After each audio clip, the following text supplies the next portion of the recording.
할렐루야. 오늘도 좋은 날입니다. 오늘 함께 나누실 말씀은 사도행전 20장 1절부터 16절까지 말씀입니다. 사도행전 20장 1절부터 16절까지의 말씀을 함께 합독하겠습니다. 20장. 소요가 그침에 바울은 제자들을 불러 고난 후에 작별하고 떠나 마게도냐로 가니라. 그 지방으로 다녀가며 여러 말로 제자들에게 권하고 헬라에 이르러 거기 석 달 동안 있다가 배 타고 수리아로 가고자 할 그때에 유대인들이 자기를 해하려고 공모하므로 마게도냐를 거쳐 돌아가기로 작정하니 아시아까지 함께 가는 자는 베레아 사람 브로의 아들 소바더와 데살로니가 사람 아리스다고와 세군도와 더베 사람 가이오와 및 디모데와 아시아 사람 두기고와 드로비모라. 그들은 먼저 가서 드로아에서 우리를 기다리더라. 우리는 무교절 후에 빌립보에서 배로 떠나 닷새 만에 드로아에 있는 그들에게 가서 이레를 머무니라. 그 주간의 첫날에 우리가 떡을 떼려 하여 모였더니 바울이 이튿날 떠나고자 하여 그들에게 강론할세 말을 밤중까지 계속하며 우리가 모인 윗다락에 등불을 많이 켰는데 유두고라 하는 청년이 창에 걸터 앉아 있다가 깊이 졸더니 바울이 강론하기를 더 오래 하며 졸음을 이기지 못하여 3층에서 떨어지거늘 일으켜보니 죽었는지라. 바울이 내려가서 그 위에 엎드려 그 몸을 안고 말하되 떠들지 말라 생명이 그에게 있다 하고 올라가 떡을 떼어 먹고 오랫동안 곧 날이 새기까지 이야기하고 떠나니라. 사람들이 살아난 청년을 데리고 가서 적지 않게 위로를 받았더라. 우리는 앞서 배를 타고 아소에서 바울을 태우려고 그리로 가니 이는 바울이 걸어서 가고자 하여 그렇게 정하여 준 것이라.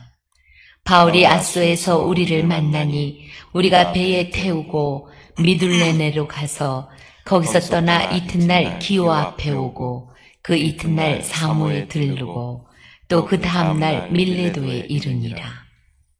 바울이 아시아에서 지체하지 않기 위하여 에베소를 지나 배 타고 가기로 작정하였으니 이는 뵐 수 있는 대로 오순절 안에 예루살렘에 이르려고 급히 가미로라. 아멘. 할렐루야. 오늘은 사도행전 20장 1절부터 16절까지의 말씀을 우리가 함께 읽었습니다. 어제 읽었던 그 소동이 그친 후에 바울은 제자들을 불러서 권면한 후에 제자들과 작별하게 됩니다. 또한 마게도냐의 빌립보, 데살로니가 베레아 교회들을 방문하여서도 권했다라고 기록하고 있습니다. 1절과 2절 권한 후에 또 2절에 권하고 이런 단어들이 사용되고 있습니다. 이 권하다라는 표현은요, 위로하다, 격려하다 그런 의미를 가지고 있습니다. 이 위로하고 격려하는 사역은 바울의 사역에 있어서 대단히 중요한 사역이었습니다. 제가 이전에 섬겼던 순복음 한세 교회에서는 이 중앙아시아 선교를 많이 하였습니다. 그래서 1년에 한 번씩 선교 대회를 하고 또 단기 선교를 중앙아시아로 다녀왔던 기억이 있습니다. 근데 우리 양병초 목사님 끊임없이 하셨던 사역이 무엇이었냐면 이 사역자 보수 교육을 항상 끊임없이 하셨습니다. 이것이 왜 필요하냐면 이 선교지에 혼자 있는 이 현지 사역자들 또 위로받고 공급받기 어려운 그런 환경 가운데 있는 분들이죠. 또 고군분투하는 그런 분들입니다. 그런 분들에게 위로와 격려가 꼭 필요한 것이죠. 지쳐있고 또 낙심하여 있는 그 현지 사역자들을 초청하거나 또 방문하여 그들을 위로하고 격려하는 그러한 사역이 또 그들을 다시 일어나게 하고 또 다시 위로받게 하고 힘을 얻게 하는 그러한 기회가 되는 것을 보면서 이런 사역이, 이 보수하는 사역이 꼭 필요하구나라는 것을 깨닫게 되었습니다. 교회에 대한 정확한 이해를 가지고 있고 큰 그림을 가지고 있었던 이 사도 바울은 이 교회를 담당하고 있는 이 책임자들에게 또 위로하고 격려하는, 또 각 교회들을 찾아가 위로하고 격려하는 그 권하는 사역을 끊임없이 하였던 것을 우리는 보게 되는 것입니다. 7절부터 보면 드로아에 간 바울은 그 주간의 첫날은 주일이죠. 달력을 봐도요, 주일부터 이렇게 기록되어 있습니다. 그 주일에 주님께서 부활하신 그 주일에 모여서 제자들과 모여 떡을 떼었다는 것은 성찬을 하였다, 그런 의미인 거죠. 그리고 다음 날 떠나야 했기 때문에 밤 늦게까지 제자들과 강론하게 됩니다. 여기서 이 강론이라는 말은 혼자 계속 이야기하는 것이 아니라 토론하는 것이죠. 강의도 하고 토론도 하고 그런 것이 바로 강론하다, 그런 의미인 것입니다. 근데 그러한 토론이 계속 길어졌습니다. 너무 길어졌습니다. 이게 밤 늦게까지 이렇게 하다 보니까 많은 제자들이 와서 그 강론하는 것을 같이 참여하고 있었는데, 이 3층 난간에서 듣고 있던 유두고라는 청년이 너무 이제 강론이 길어지고 밤이 깊어지자 졸게 됩니다. 그래서 졸다가 3층에서 떨어지게 되는 것이죠. 떨어졌는데 일으켜 보니까 죽었다라고 이렇게 기록하고 있습니다. 그러나 바울이 그 위에 몸을 얹고 아직 생명이 얘게 있다라고 말하게 되는 것입니다. 만약에 이 주님의 말씀을 이렇게 강론하다가 사람이 죽었다는 소식이 전해지면 복음 전하는 것에 있어서 굉장히 어려움이 있었을 것이고 또 덕이 되지 못했을 것입니다. 바울이 그곳에 모여서 강론했는데 그것을 듣던 사람이 떨어져 죽었대라고 이야기를 한다면 그 복음에는 많은 이 능력이 감소할 것입니다. 또한 함께 있던 제자들도 많이 낙심했을 것입니다. 왜 이런 일이, 내가 지금 주님의 말씀 앞에 주님의 말씀을 배우고 있는데 왜 이런 일이 일어날까 라면서 시험에 드는 제자가 있었을지 모르겠습니다. 그리고 또한 사도 바울의 선교에도 많은 지체가 되었을 것입니다. 사도 바울은 다음의 일정들을 보면 굉장히 급한 일정으로 예루살렘까지 가야 하는 일정이 있습니다. 그러나 이 선교 일정도 아마 많은 시간이 지체가 되었을 것입니다. 그러나 주님의 은혜로 이 청년은 살아나게 됐죠. 또 이에 제자들이 적지 않은 위로를 받았다라고 기록하고 있습니다. 이 바울은 주님의 도를 전하며 부활에 대해서 끊임없이 강조했을 것입니다. 주님께서 십자가에 죽으셨지만 그분은 또 3일 만에 부활하셔서 우리 가운데 부활의 첫 열매가 되셨고 우리에게 부활의 소망을 주셨다라는 것을 계속 이야기했을 것입니다. 그런데 만약에 이 제자가 그냥 죽음으로 끝났다면 그 마음 가운데 아마 많은 어려움이 있었겠지만 이 제자가 살아남으로 말미암아 그 함께 모였던 많은 제자들이 부활에 대한 실제를 경험하고 체험하게 되었다라는 것입니다. 그리고 그들이 나아가서 복음을 전하면서 부활에 대해서 이야기할 때 이 유두고라는 청년의 일화를 다 이야기하지 않겠습니까? 부활의 소망이 되시는 주님을 함께 찬양하며 전하게 되는 줄 믿습니다. 또한 우리가 믿는 주님은 부활의 주님입니다. 기독교에서 부활이 빠지면 이 믿음은 성립되지 않습니다.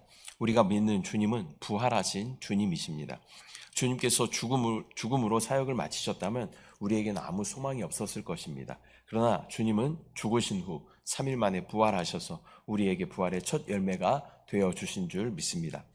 우리 역시 부활의 몸을 입게 될 줄 믿습니다. 또한 죽음과 같은 모든 상황 가운데에서도 지금 우리 환경이 죽음과 같은 그런 상황일 수 있겠죠. 그러나 이러한 상황 가운데서도 주님은 우리 가운데 부활의 능력으로 역사하여 주시는 줄 믿습니다. 모든 환경을 역전하시고 우리 가운데 주의 은혜로 채워주실 줄 믿습니다.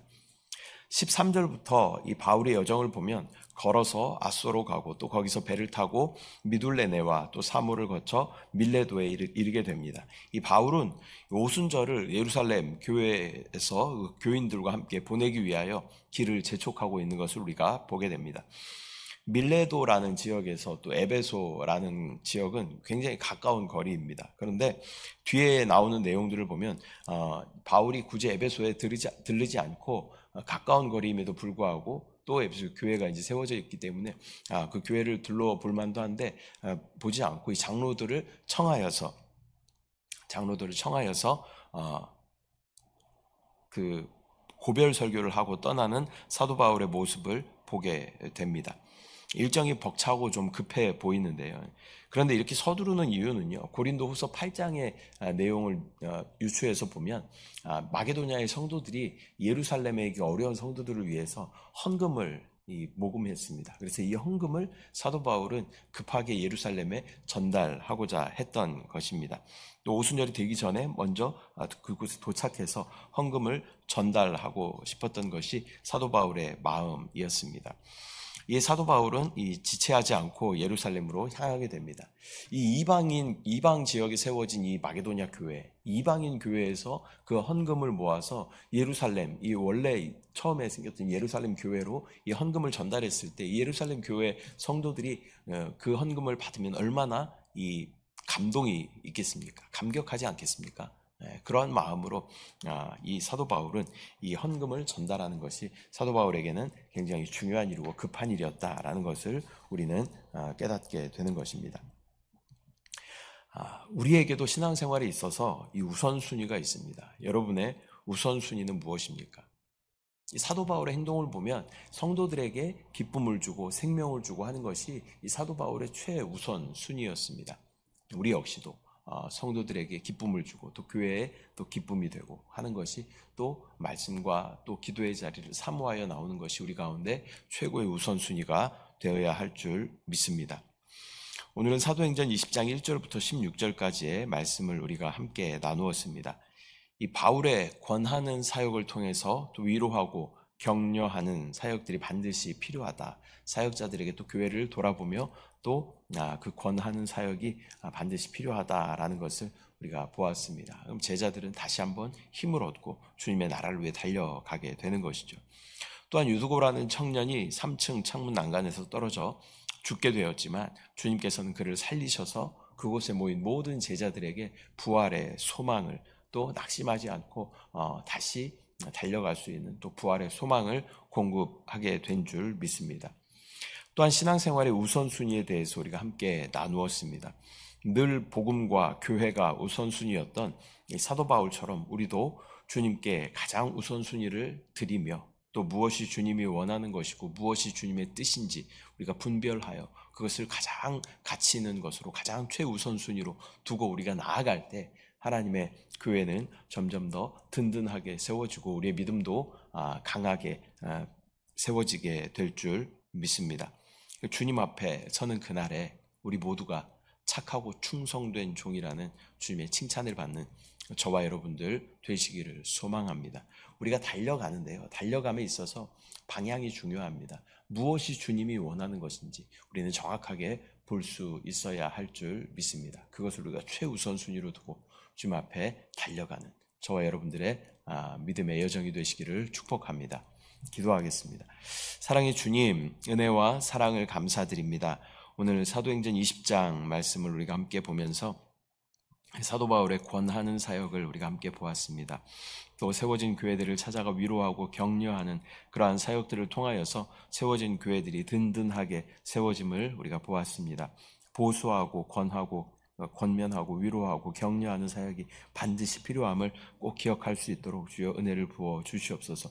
아버지 또한 그 유두고라는 청년이 또 3층에서 떨어져 죽게 되는 그런 사건들을 보았습니다. 그러나 바울이 그 위에 몸을 덮고 또 그 청년이 다시 살아남으로 말미암아 그곳에 모인 모든 제자들에게 이 부활의 소망을 또 시각적으로 보여주신 주님을 신뢰합니다. 우리에게도 그 부활의 능력이 있음을 믿음으로 바라보게 하시고 또 부활의 소망이 있음을 믿음으로 바라보고 나아갈 수 있도록 주여 은혜를 더하여 주시옵소서. 아버지 또한 사도 바울의 그 신앙의 여정에 또 가장 우선순위가 무엇이었는지 우리가 함께 돌아봤습니다. 하나님 우리 가운데 우리의 우선순위가 무엇인지 다시 한번 점검하게 하여 주시고 교회와 성도와 영혼이 복음이 최우선순위였던 사도 바울처럼 우리도 그의 나라와 그의 의의를 위하여 우리가 달려갈 때 하나님의 모든 은혜를 충만하게 누리는 우리 모든 성도들 될 수 있도록 주여 은혜를 더하여 주시옵소서. 역사하신 주님을 찬양합니다. 주님을 사랑합니다. 감사드리고 예수님의 이름으로 기도드립니다. 아멘. 하늘에 계신 우리 아버지여, 이름이 거룩히 여김을 받으시오며 나라가 임하시오며 뜻이 하늘에서 이루어진 것 같이 땅에서도 이루어지이다. 오늘 우리에게 일용할 양식을 주시옵고 우리가 우리에게 죄 지은 자를 사하여 준 것 같이 우리 죄를 사하여 주시옵고 우리를 시험에 들게 하지 마시옵고 다만 악에서 구하시옵소서. 나라와 권세와 영광이 아버지께 영원히 쌓옵나이다. 아멘.